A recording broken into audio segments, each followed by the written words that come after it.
Sino bang hindi mapapagod maging OFW? Iniisip ng mga tao sa Pinas na ang yabang-yabang mo. Bakit? Ano bang buhay meron dito? Mukha ba kaming pa-easy-easy? Sarap buhay? Namumulot ng pera? Araw-araw ba kami nasa restaurant? Ano bang ine-expect nyo? Mag-post kami araw-araw na puro itlog ang ulam, noodles? Kasi kailangan namin magtipid at mapagkasya yung kaunting pera na meron kami. Dapat ba mag-selfie kami tuwing gabi? Kasi kahit gustuin namin umuwi sa Pinas, hindi pwede. Kahit hindi ka na makabangon sa umaga para magtrabaho, hindi ka pwedeng sumuko. Sino bang hindi mapapagod kung sinusubukan mo lang naman maging mabuti sa mga mahal mo sa buhay? Pero kung ano-anong sinasabi ng ibang tao. Alam nyo kung may choice lang kami, walang pipili mag-stay sa ibang bansa. Wala na ho kaming pake sa maraming pera. Gusto lang namin maging masaya kasama yung mga mahal namin sa buhay. Kaya please naman, pagod na kami. Huwag na ho sana kayong dumagdag. Kabayan, kung ano man yung sinasabi nila sa'yo, huwag ka magpapa-apekto. Mas kilala mo yung sarili mo. Sobrang hirap ng buhay sa ibang bansa. Kaya huwag mo na ipasan yung opinion ng ibang tao. Okay lang naman magpahinga o napapagod ka na, pero huwag ka munang sumuko. Dito na tayo. Hindi pa natin naabot yung mga pangarap natin dito sa ibang bansa, di ba? Kaya maniwala ka lang sa sarili mo na kaya mo. Konting tiis pa, konting laban pa. Kaya mo yan, kabayan.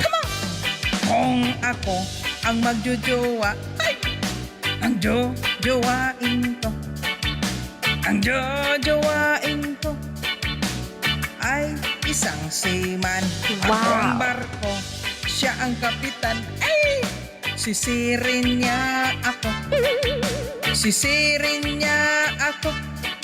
Monthly ang allotment. At kung ako naman ang magjojowa, ang jojowain ko.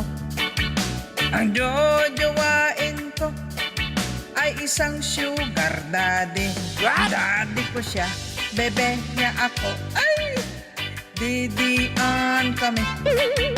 Magdidian